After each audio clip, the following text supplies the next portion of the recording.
이렇게 보일 때 의심할 수 있는 질환 중에 하나가 각막염이라고 하는데요. 이것을 방치할 경우에 시력 감소까지 올 수 있어 상당한 주의가 필요하다고 합니다.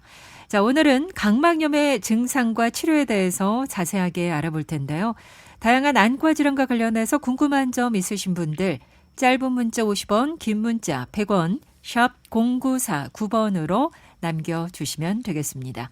도움 말씀을 위해서 눈시원 안과 이현석 원장 자리하셨습니다. 원장님 어서 오세요. 네, 안녕하세요. 자, 각막염.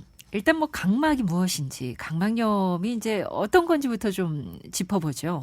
그래요. 각막에 생긴 염증이다라고 하는 거니까 각막이 뭐냐를 먼저 알아야 되겠죠. 네. 저희가 사람의 눈을 바라보면은 저희가 흔히 말하는 까만 눈동자, 하얀 눈동자라고 얘기를 할 때에 네. 저희가 이제 하얀 눈동자를 결막이라고 하고요. 가운데 있는 동그란 까만 눈동자를 저희가 각막이라고 얘기를 해요. 네. 사실 각막이 중요하죠. 우리가 그렇죠. 사물을 바라볼 때 흰자위로 보지는 않고 검은 눈동자를 통해서 우리가 바라보기 때문에 시력을 위해서 굉장히 중요한 부위인데 하필이면 이 중요한 부위에 생기는 염증이 저희가 이제 각막염이라고 하는 거죠. 네. 그렇다면 각막염의 그 증상들은 어떤 것들이 있습니까? 이 각막이라고 하는 구조가요. 몸에 있는 신체 중에서 가장 예민한 부위예요. 그만큼 신경들이 촘촘하게 몰려있기 때문에 저희가 눈에 검은 눈동자에 조금 닿기만 해도 사람이 깜짝 놀랄 정도잖아요. 맞아요. 예. 그래서 이 각막염에 생기는 증상들이 가장 큰 증상이 크게 두 개가 있는데 하나는 통증, 굉장히 통증이 심해요. 이물감으로 시작돼서 굉장히 심한 통증과 함께 아까 말씀드린 것처럼 사물을 바라볼 때 가장 중요한 부위이기 때문에 그 시력 감소가 크게 양대 증상이라고 볼 수 있고요. 네. 그것 외에도 경미하게 각막염 초기 증상이 있을 때는 갑자기 눈물이 많이 흐른다든지 아니면 사물을 바라볼 때 굉장히 이제 번져 보이는 이러한 증상들이 초기 증상일 수도 있습니다. 네. 그래서 이러한 각막염의 증상들이 염증 반응으로 이제 진행되게 되면 자칫하면은 이제 그 영구적인 시력 감소로도 갈 수가 있는 거죠. 그렇군요. 예. 보통 이제 하얀 자에는 무엇이 끼었다거나 이렇게 핏줄이 터졌다거나 쉽게 우리가 육안으로 관찰이 되는데 이 각막, 까만 눈동자는 이렇게 자세하게 신경 써서 보지 않으면 이 염증이 있는지 여부를 좀 못 느낄 때가 그래요. 있는데요. 대개의 경우에는 그렇다고 해서 검은 눈동자가 충혈되는 경우까지는 잘 없으니까요. 네. 증상을 통해서 먼저 알게 되는 경우가 많아요. 그렇네요. 이러한 말씀해 주셨던 증상들 잘 좀 귀담아 들으셨으면 좋겠고 그렇다면 이렇게 각막에 염증이 생기는 원인은 어디 있을까요? 원인이 크게 이제 그 세균성과 그 비세균성이 있어요. 그 세균성이라고 하는 것은 말 그대로 이제 우리가 다양하게 생활 환경에 접할 수 있는 바이러스, 박테리아, 드물게는 곰팡이, 또 진균류 같은 것들이 있을 수가 있는데요. 결국 이러한 다양한 그 감염성 질환들이 그 눈이 검은 자위에 여러 가지 원인이 있겠지만은 대개 어떤 그 상처 조직을 통해서 이렇게 침투하게 되거든요. 네. 아니면은 예를 들어서 결막염을 심하게 앓았는데 그 결막염의 후유증으로 이렇게 각막염으로 넘어가는 경우도 있겠고요. 그것 외에도 이제 가장 흔한 경우는 사실은 이제 컨택트 렌즈예요. 네. 이 컨택트 렌즈가 사실 각막에 덮여 있잖아요. 그러다 보니 이 컨택트 렌즈가 오염이 되게 되면은 상당히 좀 치명적인 그런 세균성 각막염에 이제 이완될 수가 있습니다. 네. 그것 외에도 우리 화초 좋아하시는 분들이 화초 끝이나 흙 같은 게 눈에 튀었는데 이러한 것이 각막에 상처를 주게 되면은 네. 또 진균류 감염이 될 수도 있고요. 그것 외에도 이제 비감염성이라고 하는 것은 뭐냐면은 감염균에 의한 것은 아니고 여러 가지 생활 여건에 의해서 생길 수 있는 각막의 염증인데 예를 들어서 이런 분들이 있어요.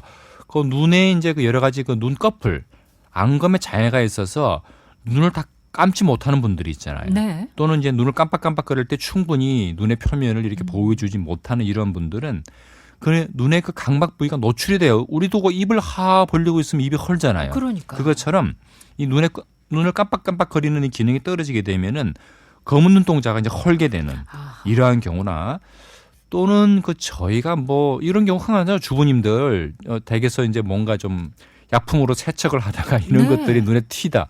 또는 음식에서 기름 같은 게 눈에 튄다.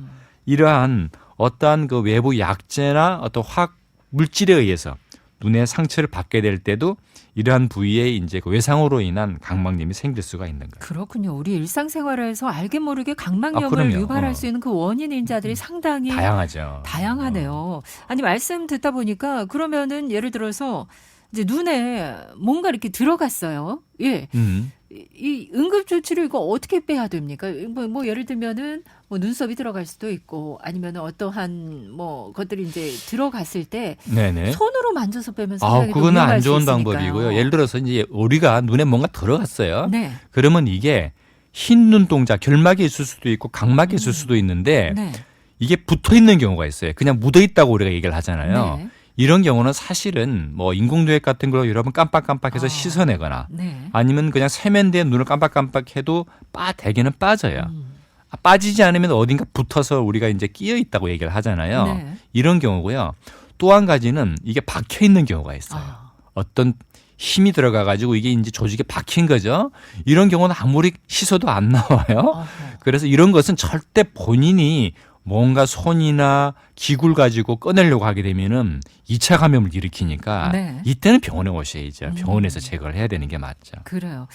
이 렌즈 이야기도 하셨어요. 사실 여름철에 이렇게 네. 많이 휴가들 가면서 일회용 렌즈 또 컬러 렌즈를 컬러 착용하시는 렌즈. 분들이 꽤 많은데 이게 각막에 그대로 붙는단 말입니다. 그대로 붙어 예. 있죠. 이걸 이렇게 사용도 정말 주의를 해야 될 것 같은데 어떠한 점들이 좀 주의가 필요할까요? 저는 그 렌즈 계통은 사실은 일회용 렌즈를 착용했을 때 저는 크게 문제된 경우는 제가 못 봤어요. 네. 그런데 문제는 뭐냐면은 이 연속 렌즈들. 최소한 일주일에서 길게는 한 달까지 끼는 렌즈들이 네네. 있잖아요. 이러한 렌즈들이 한 번씩 염증이 생기면 아주 중증으로 오게 되거든요. 네. 그래서 저는 되도록이면 렌즈를 사용하시는 분들은 좀 일회용 렌즈 사용을 권유드리고요. 연속 렌즈를 끼게 될 때는 본인이 정말 관리를 잘하고 조금이라도 눈에 충혈기가 있거나 이상이 있으면은 바로 빼고 네. 안과에 와서 각막염 유무를 확인하시는 게 좋아요. 네. 이 각막염으로 그럼 병원을 찾는다면 어떠한 진단과 검사가 필요할까요? 일단 그 외상으로 인해서 생긴 것은 당연히 병원에서 그 외상 부위를 이제 덮어주거나 뭐 그 박혀 있는 이물이 있으면 제거를 하거나 하는 이런 치료를 하게 되는데 사실은 외상으로 인한 것은 한 2, 3일이면 금방 회복이 돼요. 네. 근데 정말 중요한 것은 뭐냐면은 아까 말씀드린 그 세균성 감염인데 이 세균성 감염은 왜 문제가 되냐면은 초기에 빨리 잡지 않으면 나중에 낫고 났을 때 눈에 엄청난 후유증을 남겨요. 대개의 후유증이 그 검은 눈동자가 하얗게 변색이 되어버리거나 아니면 그게 아물더라도 표면이 울퉁불퉁하게 우리가 그 불규칙 난시라고 하는 걸 일으키기 때문에 네. 시력에 영구적인 장애를 일으킬 수가 있거든요. 그래서 이러한 그 세균성 감막염은 초기에 얼마나 우리가 빨리 이 세균을 잡느냐가 향후에 그 후유증을 줄일 수 있는 관건이 되는데 네. 그러기 위해서는 이 세균이 뭐냐라고 하는 걸 아는 게 중요해요.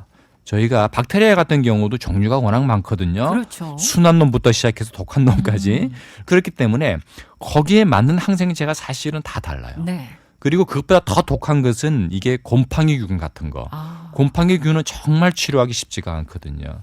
그리고 이제 또 조금 안 좋은 점은 이 곰팡이균은 증상이 이 박테리아보다도 조금 덜 늦게 와요. 네. 그 통증이나 눈부심이나 이런 게 조금 박테리아보다 덜하니까 사람들이 시간을 좀 끌게 되거든요. 그런데 빨리 병원을 안 가겠군요. 그렇죠. 그러는 경우에 이 곰팡이는 더 깊숙하게 퍼져버리게 되면은 이 곰팡이균은 정말 잡기가 어렵거든요. 그렇기 때문에 각막염은 병원에 와서 일단 이 세균이 뭔가를 알아내는 게 중요합니다. 그래서 저희가 간단한 각막염 같은 경우에는 우리가 이제 그 일반적인 안과 선생님들이 광범위 복합 항생제를 써서 한 일주일 경과를 봐요. 네. 그러면 대개 한 반수 이상에서는 좋아지거든요. 네. 그런데 일주일을 끄는 각막염이 생겼다 하게 되면 이거는 즉시 그 균을 저희가 살살살살 긁어서 도말 검사를 통해서 정확하게 이 균이 뭔가를 알아내는 게 중요하고 네. 그 균에 맞는 특화된 항생제 치료를 하지 않으면은 자칫하면은 아주 그 중증의 시력 장애까지 가는 후유증을 남길 수가 있습니다. 그러면은 각막염으로 오는 합병증은 뭐 어떤 게 있는 겁니까? 시력 장애가 가장 큰 걸까요? 그렇죠. 이제 물론 각막염이 오는 위치가 중요한데요. 뭐 이게 이제 그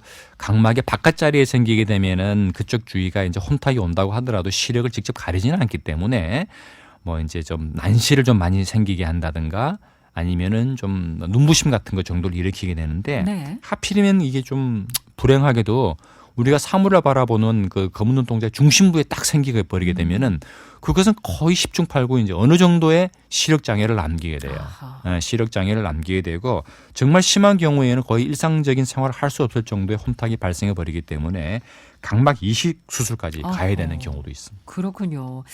이 각막염 진짜 초기에 빨리 치료를 받는 것이 무엇보다 중요하고 역시 예방할 수 있는 방법들도 상당히 중요할 것 같습니다. 예, 예방을 할 때에 일반적으로 가장 저희가 이제 환자를 진료할 때 가장 많이 보게 되는 이런 각막염의 중증 케이스가 렌즈 사용자예요. 네. 렌즈 사용자라서 초기에 말씀드린 것처럼 연속 렌즈를 끼시는 분들은 조금이라도 눈에 증상이 있을 때는 바로 렌즈를 빼고 안과 진료를 보셔라. 그리고 이 사실 렌즈를 끼고 자는 게 정말 좋지는 않거든요. 네. 그래서 연속 렌즈를 끼시는 분들도 물론 이제 렌즈 회사에서 뭐 끼고 자도 됩니다 하지만은 저는 그냥 밤에는 빼고 아침에 다시 세척해서 끼셔라. 네. 그렇게 권유를 드리고 싶고요. 그리고 이제 그 외상에 의한 것도 조심하셔야 되기 때문에 어떤 그 눈에 튈 수 있는 작업을 하는 뭐 세공 작업이라든지 철 작업이라든지 목공 작업 하시는 분들은 꼭 보호 안경을 착용하시기를 권유드립니다. 네. 이게 눈이 이제 좀 가렵거나 그럴 수 있기 때문에 이렇게 자꾸 비비거나 하는 것도 상당히 안 좋은 그러면 거겠죠. 비비는 습관도 눈에 충분히 외상을 만들 수가 있죠. 그래요. 역시 또 안약 같은 경우에도 반드시 의사의 처방을 받아서 안약을 사용하셔야 한다는 거, 또 뭐 온도나 습도 조절도 역시 중요한 부분이 아닐까 싶습니다. 자, 오늘은 각막염에 대해서 자세하게 알아봤습니다. 원장님 말씀 고맙습니다. 네, 감사합니다.